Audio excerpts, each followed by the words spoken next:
Hey guys, Myra Power Driven Diesel here. Today we're doing an injector install on our test truck Willard. So this is a 2001 Cummins with a VP44 injection pump, and if you've been watching our previous videos, we've been going through working this thing up. We're shooting for 500 horse. We've been asking you guys what you wanted to see, so we've done turbos, we've done tuning. Last time we had on the dyno, we made 375 horse, and so the next step is we're gonna put some of our bigger injectors in there, and we're gonna show you exactly how to do it too. Now I do have to be real with you guys. In our most recent podcast, someone commented saying that we've probably never touched a wrench in our lives. And I gotta be real, that is true. I have to spend about an hour in makeup trailer just trying to look like this so it looks a little more convincing. But today, that changes. Honestly, like I like it. I can see why people do this. The 3/4 wrench here, I think this is a wrench. Yeah, wrench. It feels good. So we're gonna use this thing, or we're gonna do something in here. I think we're doing like injectors. That's what I heard. I don't know what those are, but apparently make it better. Anyway, dig into this. So first thing, we're gonna use a star wrench, and we're gonna remove the front, or the VP44 cover here. Just pop that screw out. That lets this pop off. Kind of gets it out of the way a little bit. So now we're gonna use the 13 M&M with an assault wrench to remove the throttle bracket. That's just kind of get it out of the way for us. So now we're going to use a 7/16. That's for your boot clamp. Loosen that guy off. Loosen it up. We're going to go back to a 10 mm. Got the dipstick.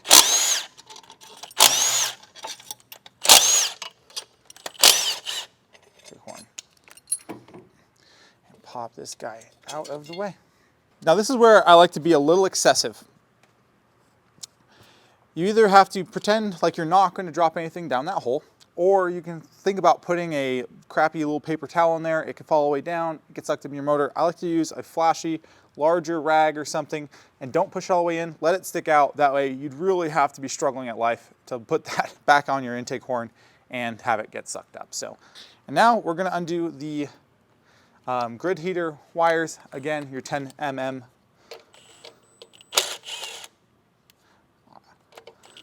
You know, I could really just do this whole video like right-handed. Most people think that looks normal, but like that would make me struggle. And I'd probably like, dude, this guy literally hasn't touched a wrench before. He wasn't joking. Now we've got the injection line hold down nuts. There's just, or bolts, like they're just a bunch of 10 mm bolts. Pop those off.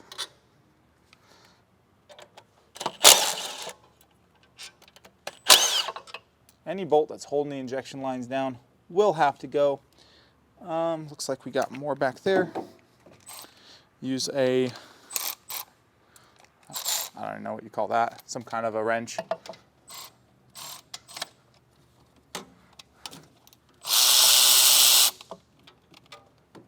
little wire clip on there. Pop that off.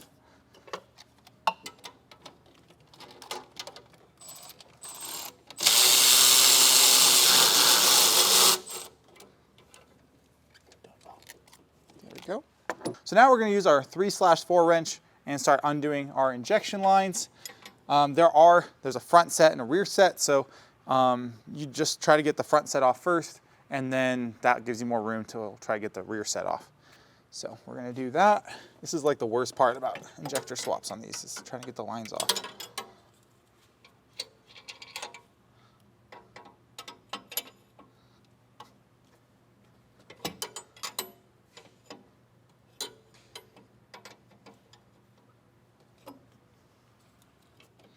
Get access to in here.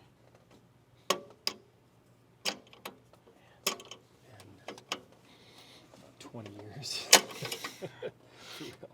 15 years at least. Okay, we got the bottom three, the pump side on the front three removed. So we're gonna do the injection line side here. I need to pop this guy off.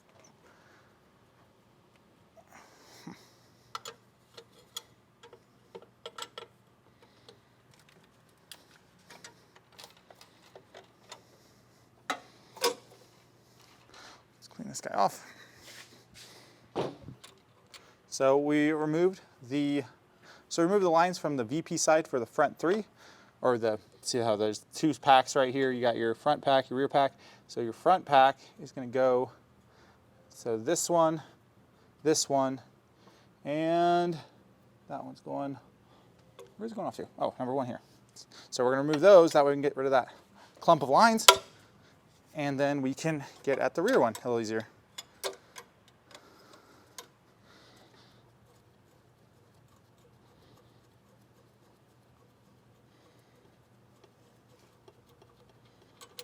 Just like that. Loose.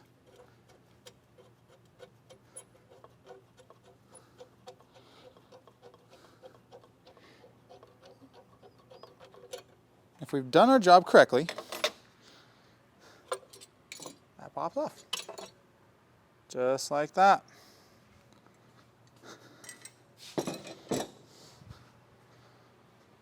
So now we just got to do the rear 3. So for that, again, try to get down here in no man's land, pop some lines loose.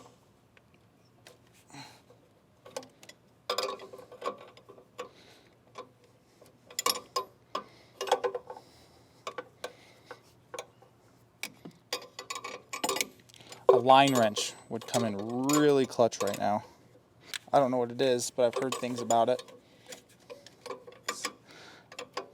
The description on Amazon sounds like it'd be helpful.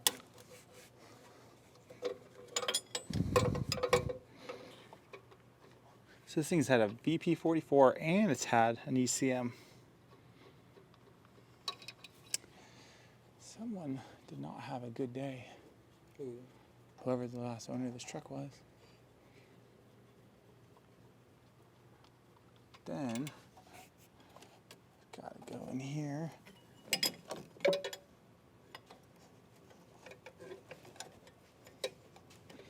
I can't see anything. Hopefully you can see more than I can. I know that's not true. I was just being optimistic. One thing on this very back line, So one thing on this very back line is if you're having a hard time getting at it, it's kind of tight back there, you can remove the rear lift eye. To get at it, it looks like we're doing okay. So I don't think we're gonna have to do that, but you get in a position where you need it, it's not hard, 215 mm bolts, and you are good to go. Yeah.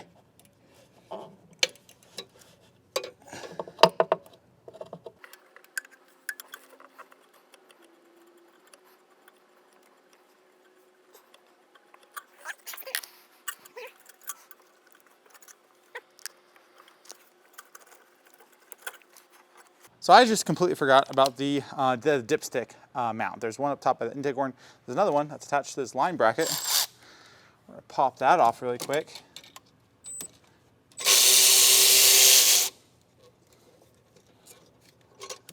Oh, bing bang boom action. Now it should just come free. Probably.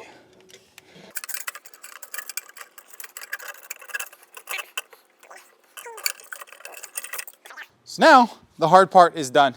Now we just gotta remove the 10 mm bolts on the top. And it's probably just as hard for you guys to listen to me saying MMs and M&Ms and mini MERS and /16s. So I'm just gonna give that a pause. It hurts me too.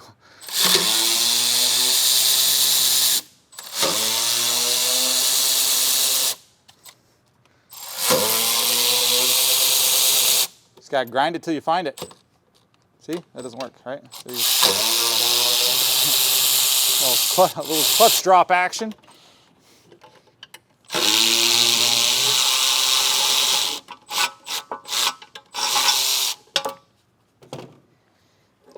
This guy comes off.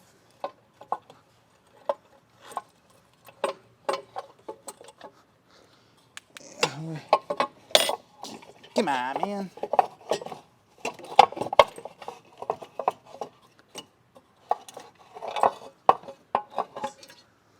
So next thing we gotta do is we gotta remove the rocker arms. We don't have to do both of them, just the exhaust ones, the longer ones. They're sitting on top of the injector hold down. And what I like to do is get myself a nice tray like this. This is a Harbor Freight deal. Very simple. They're probably extremely cheap. I don't even remember how much they are, but they're awesome for us 6-cylinder guys because it gives you 6 compartments to put all your stuff in. And since I really like having everything go right back where it came from, I mean, it worked the first 200,000 miles, it'll probably work the next 200,000 miles. Why change it? What I like to do is I like to scratch the trays. You can drill holes, you can scratch initials. What I'll do is I'll just put a scratch in there for 1, and I'll put 6 scratches. 1, 2, 3, 4, 5, 6. To mark 1 and 6. And so then as I take it apart, I can put it back into its corresponding tray. And then when I put it back together, I can know that rocker went right where it came from. So it's just, we know it's gonna work.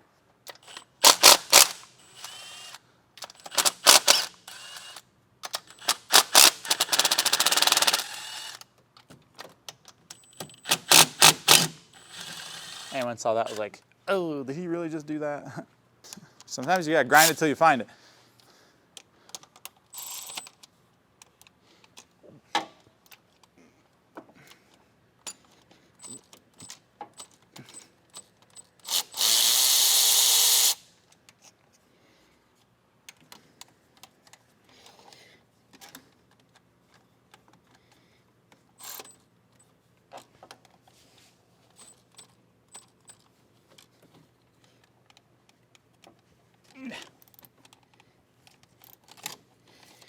Number 6, just such a joy.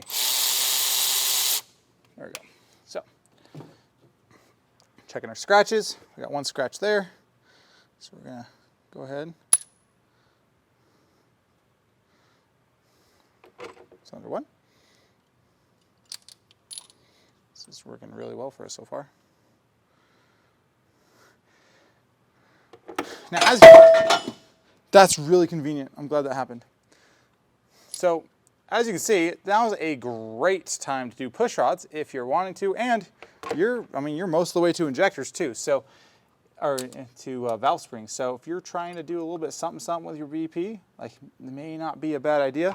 We're gonna try to do one thing at a time, so we're not gonna touch anything else, but in the future, that's definitely something you'll see us do, just to really, see what we can get out of this thing.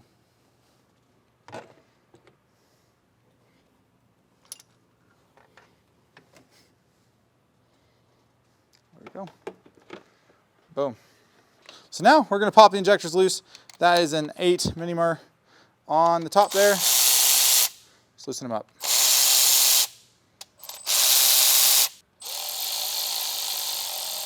I'm used to common rails where you remove both bolts. You just remove the exhaust side one.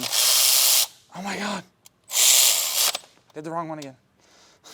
So actually I'm used to common rails. So on the VPs, you just remove the one on the exhaust because the inner side of the bracket is notched and just fits around the bolt. So it's kind of cool.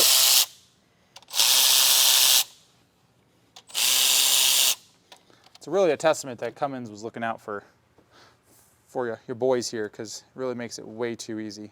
So now we need to pop so the injectors are free, but the connecting tube is still coming into the side there. So we're just gonna use a little screwdriver or something and just pop the connecting tubes out a little bit. It doesn't take much, just a little bit like that. They look like they're threaded and they look like they're stripped. They're not actually, I mean, they might be threaded, but we don't use those threads. And that's why they look as funky as they do. So do not worry about that. Now we gotta pull the injectors out. Now it could look daunting or something, it's not. There's an M8 by 125 thread in the top of the injector. So all you gotta do is grab yourself an intake horn bolt, valve cover bolt, basically half the bolts that came out of this thing, and thread it in slightly. Give it a good couple threads and just pop it out. It's being a little stubborn. One thing, this is like just general knowledge. When you're threading a bolt down into a hole that has a bunch of oil or water or moisture or whatever in it, don't just impact it down because you'll hydro lock it. And in this case, you're probably not doing any damage, but you can like crack the block or crack whatever you're threading into if you end up doing that.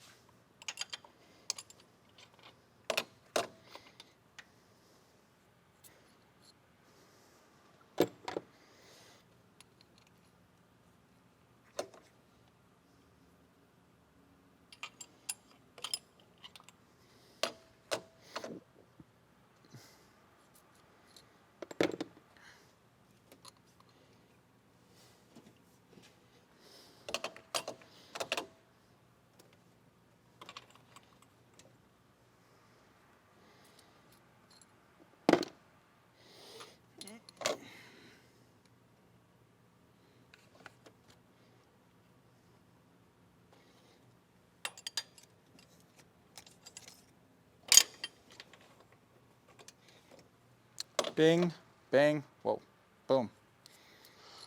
Just like that. Our injectors are out.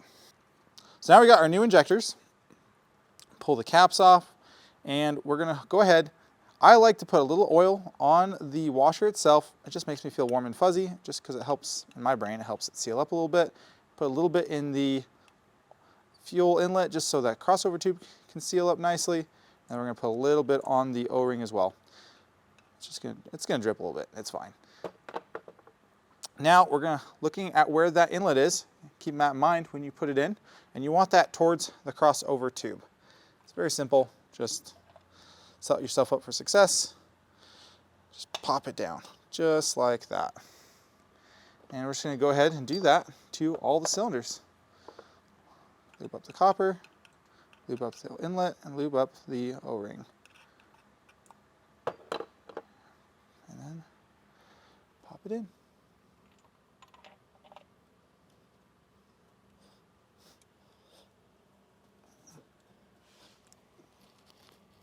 Oh.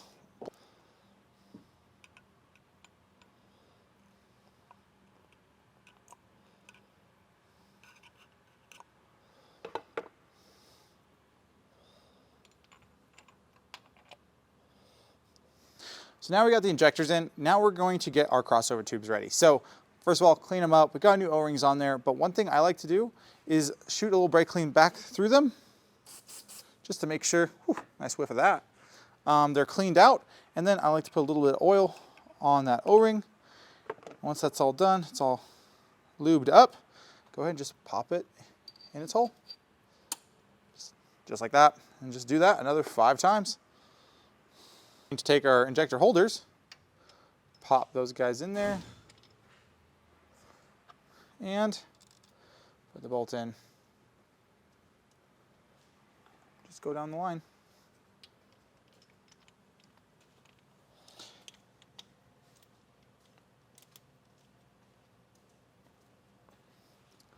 And as I'm sure you'll notice, the bottom of the holder has this little boss notch little thing there that goes in the top injector. That's what holds the injector in the correct orientation. But if you're trying to pop it down, it's not going in quite right. It's probably because the injector is a little crooked. Sometimes you can just bop it around, get it to fit in, but otherwise you'll have to just kind of like, you know, use a massive screwdriver or something to kind of try to get it to line up better so it'll pop right in. So now we're just going to use a little electric ratchet and bop those bolts down. Something to keep in mind, during the disassembly, I love this ratchet. It spins fast, super torquey, it's great. However, this thing will wreak havoc on these small little bolts. You can definitely cause some damage. So for assembly, especially on smaller bolts like this, the non-fuel Milwaukee, definitely the play, because it just doesn't have that much torque, and so you can't do that much damage.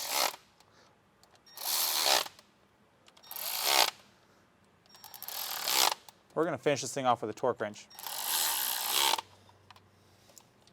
But yeah, the slower speed, just better for final assembly. Okay, the torque spec on these are 89 inch-pounds. What I like to do, hit the base one first, like I guess the driver's side bolt on all of them first. Just make sure they're snug.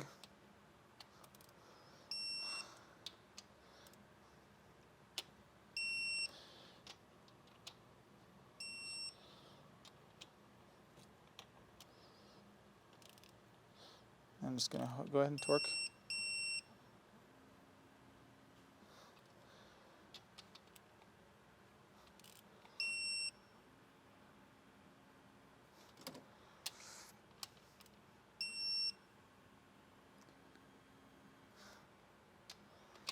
So I probably not what you want to show in video. I just like going a little extra. 89 inch-pounds, guys. Remember, not an inch-pound over.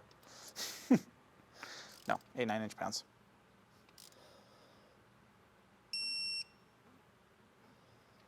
Injectors are on. Okay, injectors are in. So now, this goes either way. I'm going to put the lines on, just so I can make sure everything goes in right. I mean, you can put the valve cover on now. I mean, it's just a matter of putting it back together. That's it. So we're gonna go ahead, we're gonna put the lines on it, and then once the lines are on, we're situated, we'll go ahead and put the valve cover and the whole valve train on. So now we're gonna put the lines back on. I like to lube them up a little bit just because it makes me feel nice and warm and fuzzy.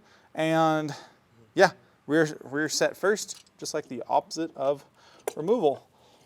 Put them all back in.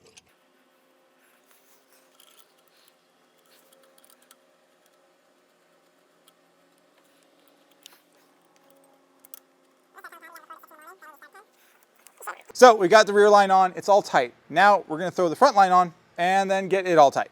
And everything's just kind of in the way, and that's the way of it. I would definitely recommend a line wrench for this job, but right now, you know what? We're using what we got.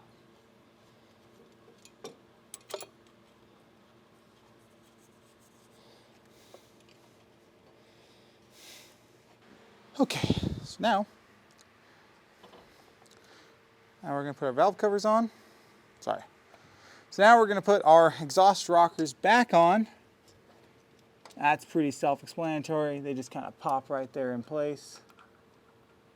Make sure that your push rod lines up.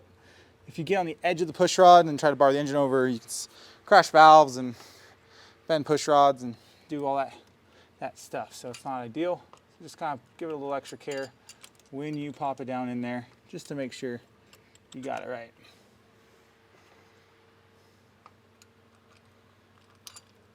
Boom.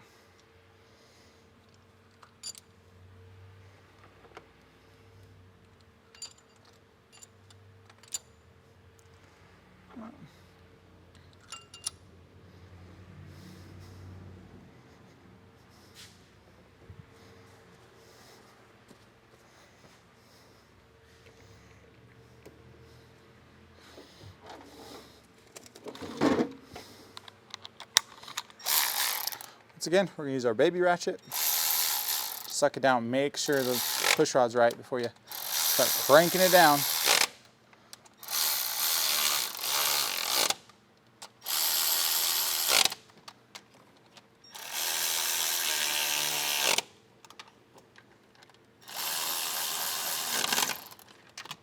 Okay.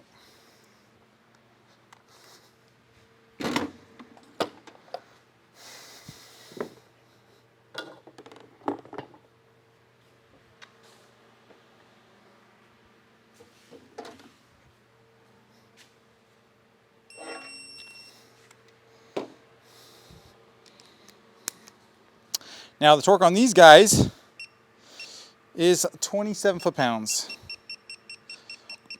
And while we're at it, we'll just torque intake and exhaust, just make sure they're all still nice and snug. Woohoo, factory, okay guy.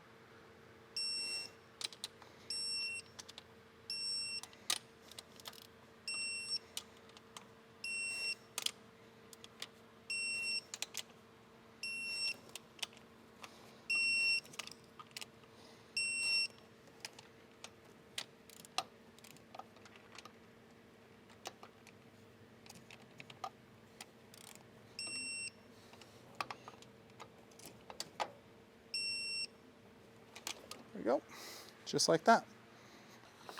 Now we're going to put all the line hold downs back in before we put the intake horn in the way, making it hard. Just boom, boom.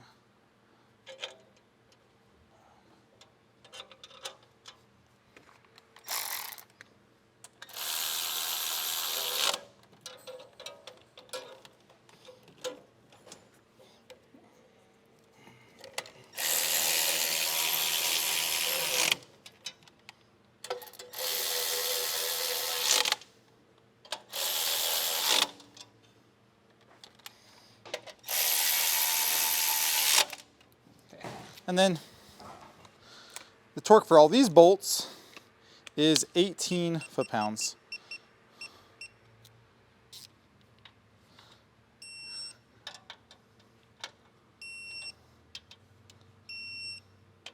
Just go down the whole line, just make sure they're all nice and tight still so we don't blow out a gasket.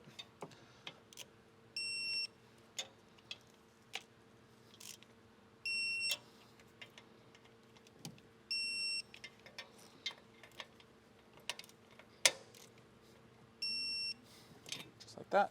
And then we got this little line hold down there, just pops on that stud.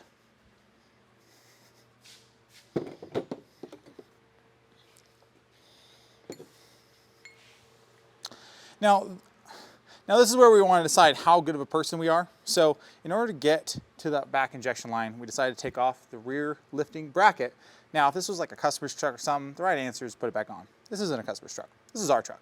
And the chances of us having to pull this engine are far lower than the chances of me having to go back there again and mess with that line again. So this thing is gonna stay off the truck, but you can put it back on. So next off we have the grid heater guy right here. So it's got a gasket on both sides.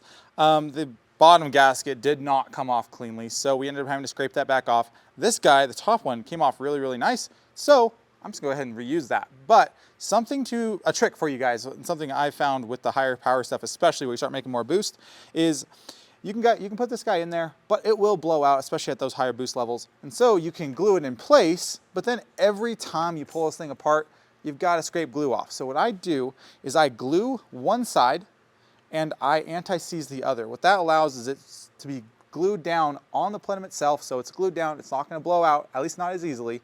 But next time you take it apart, it'll just stay on the plenum and your grid heater will just pop right off, no problem. So if that works, it works great most of the time. Like 90% of the time, it works 100% of the time. Intake horn down there.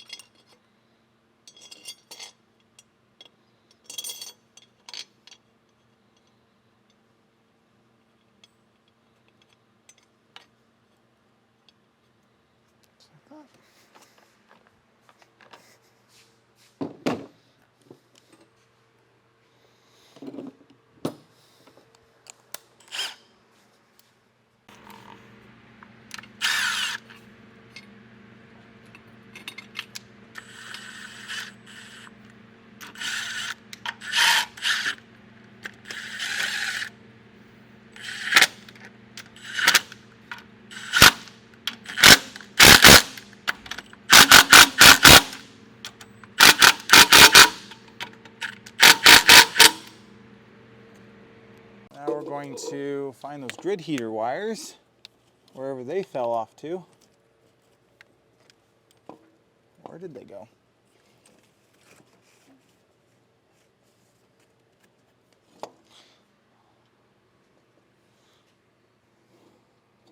It's a really good question.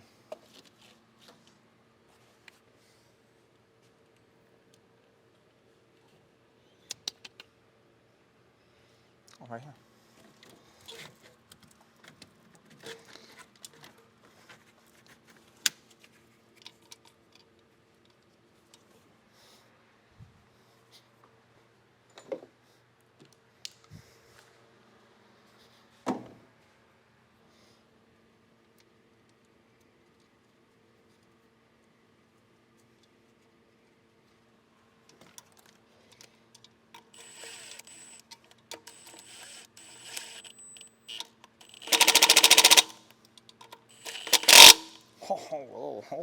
Oh, fast there. Just like this. So we got our M8 bolt in the back there. Start that. Then we got our 10 bolt in the front here.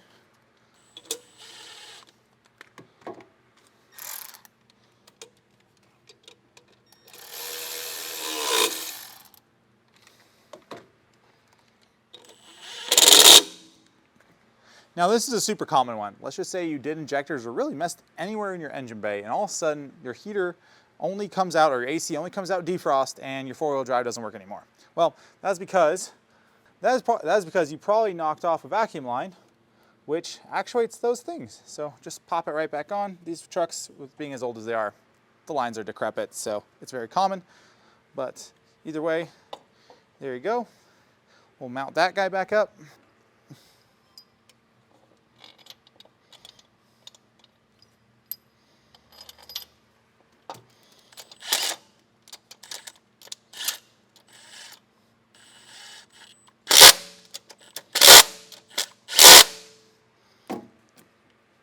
Puts a little cover on. Just kind of pop it in place right there, like that. Pop that guy in. Pop that guy in.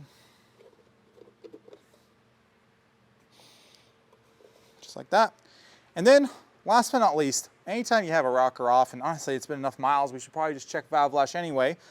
You should be checking valve lash. Make sure you at least have lash because, you know, something might be wrong. You don't want to fire the truck up, bend a valve, do something like that. So it's always good. Check your lash, and good to do it while the engine's cold.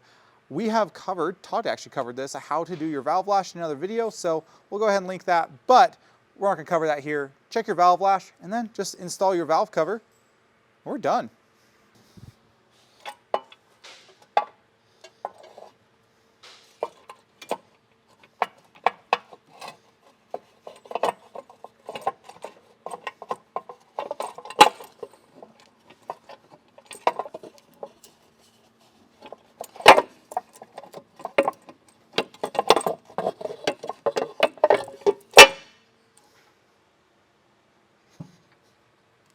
Yes, you will.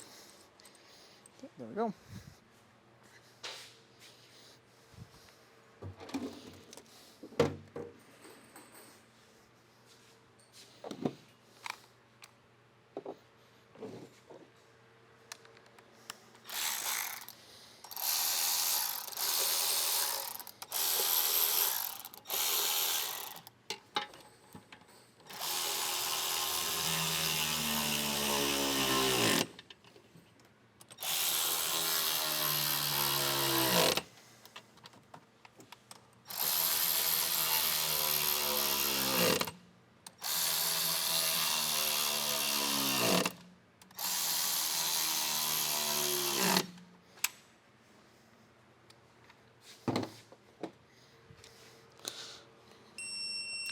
And then once again, the torque on these guys here are 18 foot-pounds.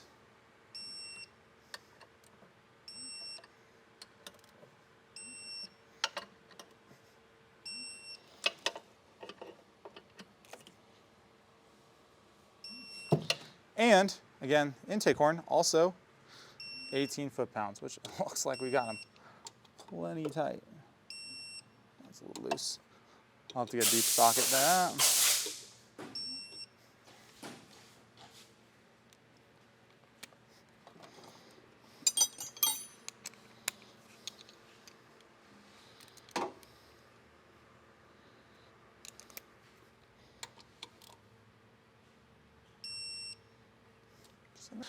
And then I think last but not least, pull your rag out of the intake and then pop that boot back on.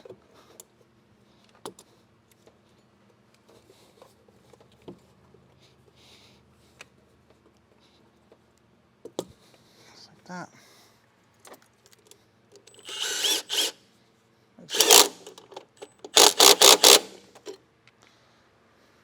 Just like that. Guys, I think we are ready to go. Now, VP trucks, you do have to bleed the injection line, so we'll have to give it a little bit of cranking. We might have to loosen up the lines, probably have to loosen up the lines to get them to get it to bleed, but it should fire right up. Kind of counterintuitive. Now that we got done tightening them all, we're going to loosen up the 3 easy ones to get to. I mean, the right way would be to do 3 in a sequential firing order, but I don't care. We're doing the 3 that are easiest to get to. I've never had a problem with that. Anyway, we just trying to loosen up the lines. That way, air has somewhere to go.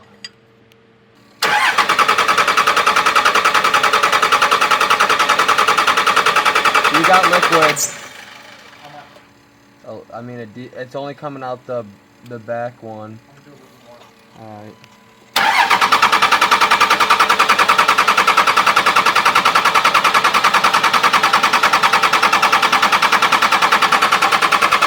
It's coming out the front now too.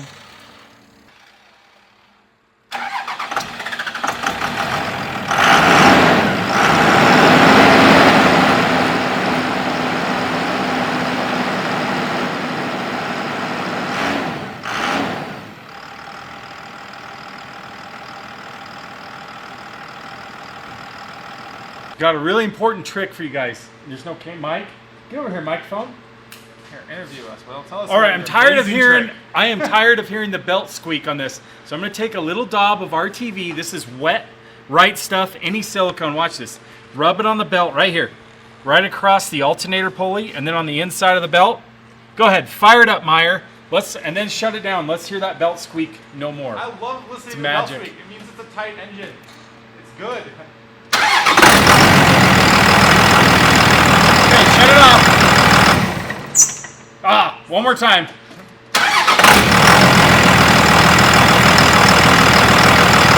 All right. It was less. I will give you that. It was less. He's Doesn't need more. All right, take 2. A little more RTV. Little Starting. RTV on the belt. Wait, not get my fingers out of there. Okay, just needed a little more. Okay, start it. I fixed the squeak. Watch. I'm mechanic. All right. Kill it. barely there.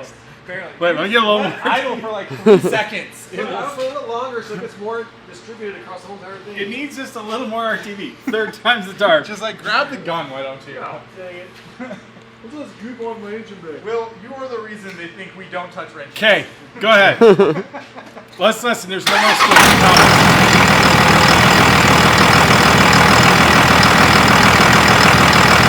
All right, got it. Magic. I'm mechanic. You're kidding.